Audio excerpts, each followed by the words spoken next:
കഴിഞ്ഞ ഒരു 3-4 ആഴ്ചകളായി പി.വി. അൻവർ എന്ന വ്യക്തിയായിരുന്നു കേരളത്തിൽ വാർത്തകളിൽ നിറഞ്ഞു നിന്നത്. ഒരു കാലത്ത് സമൂഹമാധ്യമങ്ങളിൽ സി.പി.എമ്മിനു വേണ്ടി പരസ്യമായി രംഗത്തിറങ്ങിയ വ്യക്തിയാണ് ഈ പി.വി. അൻവർ.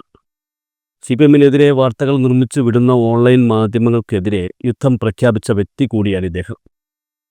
അതിൻ്റെ പേരിൽ നിരവധി സംഭവങ്ങൾ ഈ കേരളത്തിൽ നടന്നിട്ടുണ്ട്.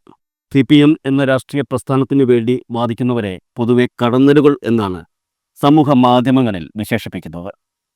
ആ കടന്നലുകളുടെ തലവൻ എന്ന വിശേഷണം സ്വയം എടുത്ത് അണിഞ്ഞ ആളാണ് ഈ പി.വി. അൻവർ. ഒടുവിൽ സി.പി.എം നേതൃത്വവുമായി കലഹിച്ച് ഇടതുപക്ഷത്തിന് പുറത്തേക്ക് പോവുകയും മറ്റൊരു സംഘടന ഉണ്ടാക്കി അതിന് തലവൻ ആവുകയും ചെയ്തു ഈ പി.വി. അൻവർ. മാത്രമല്ല സി.പി.എമ്മിനോട് പരസ്യമായി യുദ്ധപ്രഖ്യാപനവും നടത്തി. പക്ഷെ എന്നിരുന്നാലും ആ സംഭവം നടന്ന് അതിനുശേഷം കഴിഞ്ഞ ദിവസം വരെ പി.വി. അൻവർ എന്ന വ്യക്തിയെക്കൊണ്ട് സി.പി.എമ്മിന് വലിയ തലവേദനകളൊന്നുമില്ലായിരുന്നു. കാരണം അദ്ദേഹം ഒരു ഒറ്റയാൾ പോരാളിയായിരുന്നു എന്നുള്ളതാണ് യാഥാർത്ഥ്യം. എന്നാൽ കഴിഞ്ഞ ദിവസം അപ്രതീക്ഷിതമായി അൻവർ ഒരു തീരുമാനം പ്രഖ്യാപിച്ചു. താൻ ഇനി മുതൽ തൃണമൂൽ കോൺഗ്രസ് എന്ന പാർട്ടിയുടെ ഭാഗമാണെന്ന് പറഞ്ഞ അൻവർ തൻ്റെ നിയമസഭാ അംഗത്വം രാജിവെക്കുന്നു എന്നും വ്യക്തമാക്കുകയായിരുന്നു. മാത്രമല്ല കൂട്ടത്തിൽ മറ്റൊരു പ്രഖ്യാപനം കൂടി അദ്ദേഹം നടത്തി. താൻ രാജിവെച്ച ഒഴിവിലേക്ക് നിലമ്പൂരിൽ നടക്കുന്ന ഉപതെരഞ്ഞെടുപ്പിൽ സ്ഥാനാർത്ഥിയായി താൻ മത്സരിക്കുന്നില്ല എന്ന പ്രഖ്യാപനം. പകരം അവിടെ യു.ഡി.എഫ് സ്ഥാനാർത്ഥിക്ക് വേണ്ടി താൻ പിന്തുണ കൊടുക്കുമെന്നും അൻവർ വ്യക്തമാക്കുകയായിരുന്നു. രാഷ്ട്രീയ നിരീക്ഷകരെ ഒന്നടങ്കം അമ്പരപ്പിച്ചൊരു തീരുമാനമായിരുന്നു കഴിഞ്ഞ ദിവസം അൻവർ പ്രഖ്യാപിച്ചത്. എന്തുകൊണ്ടായിരിക്കും പി.വി. അൻവർ നിലമ്പൂരിൽ നടക്കുന്ന ഉപതെരഞ്ഞെടുപ്പിൽ സ്ഥാനാർത്ഥിത്വം വേണ്ട എന്ന് പറഞ്ഞത് എന്നുള്ളതായിരുന്നു അതിനുശേഷമുയർന്ന ചോദ്യം. പശ്ചിമബംഗാളിൽ ഭരണത്തിലിരിക്കുന്ന തൃണമൂൽ കോൺഗ്രസിന്റെ കേരളത്തിലെ പ്രതിനിധിയായി പി.വി. അൻവർ മാറുമ്പോൾ അദ്ദേഹം പ്രതീക്ഷിച്ചത് ഒരു രാജ്യസഭാ സീറ്റായിരുന്നു എന്നുള്ളതാണ് യാഥാർത്ഥ്യം. തൃണമൂൽ കോൺഗ്രസ് ദേശീയ ജനറൽ സെക്രട്ടറി അഭിഷേക് ബാനർജിയുമായി അൻവർ നടത്തിയ ചർച്ചയിൽ രാജ്യസഭാ സീറ്റിന്റെ കാര്യം പരാമർശിച്ചിരുന്നു എന്ന വിവരങ്ങളും നേരത്തെ പുറത്തു വന്നിരുന്നു. യഥാർത്ഥത്തിൽ ഈ ഒരു സാഹചര്യത്തിലാണ് അൻവർ നിലമ്പൂർ ഉപതെരഞ്ഞെടുപ്പിൽ സ്ഥാനാർത്ഥിയാകാനില്ല എന്ന് പ്രഖ്യാപിച്ചത്. എന്നാൽ ഇതിനിടയിൽ മറ്റാരും അറിയാതെ നടക്കുന്ന ഒരു ചെറിയ കളിയുണ്ട്. തൃണമൂൽ കോൺഗ്രസിന്റെ സംസ്ഥാന കോർഡിനേറ്റർ പി.വി. അൻവർ യു.ഡി.എഫിന് നിലമ്പൂർ സീറ്റ് വിട്ടുകൊടുക്കുന്നത് രാഷ്ട്രീയ ഭാവി സുഭദ്രമാക്കാനാണ് എന്നുള്ള കാര്യം ചിലർക്കെങ്കിലും കത്തിയിട്ടുണ്ടാകും. അതായത് നിലവിലെ സാഹചര്യത്തിൽ കേരളത്തിൽ ഏതെങ്കിലും മുന്നണി രാഷ്ട്രീയത്തിനൊപ്പം നിന്നാലേ ജയിക്കാൻ കഴിയൂവെന്ന് അൻവറിന് നന്നായി അറിയാം. അതുകൊണ്ട് തന്നെ തിരഞ്ഞെടുപ്പ് രാഷ്ട്രീയ രംഗത്ത് ഒരു ഒറ്റയാൾ പോരാട്ടം നടത്താൻ അൻവറിന് ഒട്ടും താല്പര്യമില്ല. എൽ.ഡി.എഫിലേക്ക് ഇനി ഒരിക്കലും അൻവറിന് പോകാൻ കഴിയില്ല. പിന്നെ ആകെയുള്ള ശരണം യു.ഡി.എഫ് മാത്രമാണ്.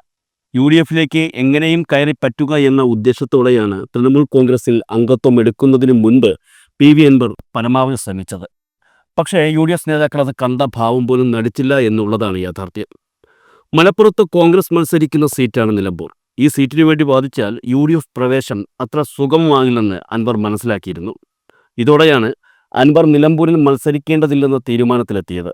ഇനി കോൺഗ്രസ് ഹൈക്കമാൻഡിന്റെ നിലപാടാകും അൻവറിന്റെ യു.ഡി.എഫ് മുന്നണി പ്രവേശനത്തിൽ ഏറ്റവും നിർണായകമായി മാറുന്നത്. എന്നാൽ അവിടെയും മറ്റൊരു രീതിയിൽ അൻവർ ഒരു ചെറിയ കളി കളിച്ചു. തനിക്ക് നിലമ്പൂർ സീറ്റ് വേണ്ട എന്ന് വ്യക്തമാക്കിയ അൻവർ ഡി.സി.സി പ്രസിഡന്റ് വി.എസ്. ജോയിയെ നിലമ്പൂരിൽ സ്ഥാനാർത്ഥിയാക്കണമെന്ന് പറഞ്ഞു വയ്ക്കുകയും ചെയ്തു. നിലമ്പൂരിൽ തന്റെ രാഷ്ട്രീയ എതിരാളിയായ അൻവർ കണ്ടിരുന്ന ആര്യാടൻ ഷൗക്കത്തിനെ കോൺഗ്രസ് മത്സരിപ്പിക്കരുതെന്ന സന്ദേശമാണ് ഇതിലൂടെ അൻവർ നൽകുന്നത്. മാത്രമല്ല നിലവിലെ പിരിമുറുക്കം ഒന്ന് അയക്കുന്നതിനായി വി.ഡി. സതീശനോട് മാപ്പും പറഞ്ഞു. രാഹുൽ ഗാന്ധിയുടെ രാഷ്ട്രീയ DNA-യിലും അൻവർ വിശദീകരണം നൽകി. ഇതെല്ലാം തന്നെ യു.ഡി.എഫിലേക്ക് എടുക്കാനുള്ള അൻവറിന്റെ നീക്കങ്ങളുടെ ഭാഗമായിരുന്നു. തൃണമൂൽ കോൺഗ്രസിനെ ഇനി യു.ഡി.എഫിൽ എടുക്കുന്നതിൽ കോൺഗ്രസും മുസ്ലിം ലീഗും എതിരു നിൽക്കില്ലെന്നാണ് അൻവറിന്റെ പ്രതീക്ഷ. അൻവറിന്റെ മാപ്പ് സ്വീകരിക്കുന്നു എന്ന് വി.ഡി. സതീശനും പ്രതികരിച്ചിട്ടുണ്ട്.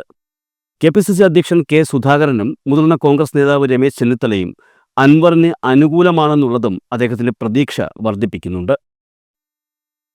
ഈ സാഹചര്യത്തിലായിരുന്നു മറ്റൊരു ചോദ്യം ഉയർന്നത്. കേരളത്തിൽ പൊതുവെ യാതൊരുവിധ സ്വാധീനവും ചെലുത്താത്ത ഒരു രാഷ്ട്രീയ പാർട്ടിയാണ് ഈ തൃണമൂൽ കോൺഗ്രസ്.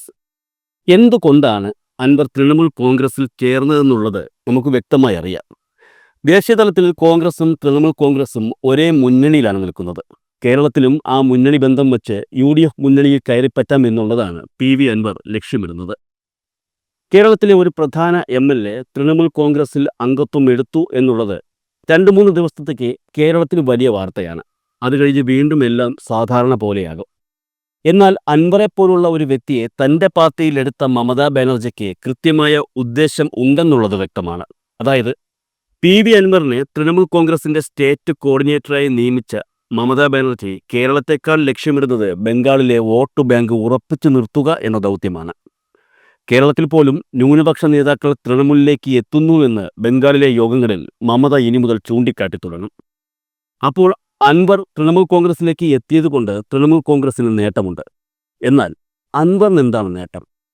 നമ്മൾ ഈ വീഡിയോയുടെ തുടക്കത്തിൽ പറഞ്ഞതുപോലെ ഒരു രാജ്യസഭാ സീറ്റ് അൻവർ പ്രതീക്ഷിക്കുന്നുണ്ട്. ഇപ്പോഴല്ലെങ്കിൽ അടുത്ത തവണയെങ്കിലും. പക്ഷേ ഈ രാജ്യസഭാ സീറ്റ് കിട്ടുന്നതുവരെ അൻവറിന് കേരള രാഷ്ട്രീയത്തിൽ നിലനിൽക്കണം.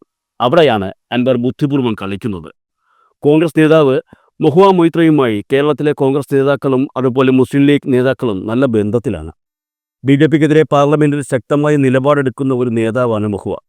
ഇനി നടക്കാൻ പോകുന്ന തൃണമൂൽ കോൺഗ്രസ് യോഗങ്ങളിൽ പങ്കെടുക്കുവാൻ മമതാ ബാനർജിയും മഹുവ മൊയ്ത്രയുമൊക്കെ കേരളത്തിലെത്തുമെന്ന് അൻവർ കഴിഞ്ഞ ദിവസം പ്രഖ്യാപിക്കുകയും ചെയ്തിട്ടുണ്ട്. ഇടതുപക്ഷത്തെ ഏത് വിധേനയും തകർക്കണം എന്നുള്ള ഉദ്ദേശത്തോടെ യുദ്ധഭൂമിയിലേക്കിറങ്ങിയ അൻവറെ തീർച്ചയായും UDF ഉൾക്കൊള്ളുമെന്നു തന്നെയാണ് അറിയാൻ കഴിയുന്നത്. അങ്ങനെ വരുമ്പോൾ അൻവർ രാജിവെച്ച നിലമ്പൂർ സീറ്റിൽ ഉപതെരഞ്ഞെടുപ്പ് പ്രഖ്യാപിച്ചാൽ മഹുവ മൊയ്ത്രയിലൂടെ മുസ്ലിം ലീഗ് നേതൃത്വത്തെ സ്വാധീനിച്ച് അൻവറിന് തന്നെ സീറ്റ് വാങ്ങി നൽകാനുള്ള നീക്കം തൃണമൂൽ കോൺഗ്രസിന്റെ ഭാഗത്തു നിന്നും ഉണ്ടായേക്കുമെന്നാണ് രാഷ്ട്രീയ നിരീക്ഷകർ കരുതുന്നത്. അതായത് വേണ്ട വേണ്ട എന്ന് അൻവർ പറയുമെങ്കിലും നിലമ്പൂരിൽ അൻവർ തന്നെ മത്സരിക്കും എന്ന് തന്നെയാണ് മനസ്സിലാക്കാൻ സാധിക്കുന്നത്. വാക്കുകൾ ഇരുമ്പുലക്കയല്ലെന്ന് അൻവർ തന്നെ ഈ അടുത്ത് വ്യക്തമാക്കിയിരുന്നതും കൂടി ഒന്ന് ഓർമ്മയിൽ വയ്ക്കണം.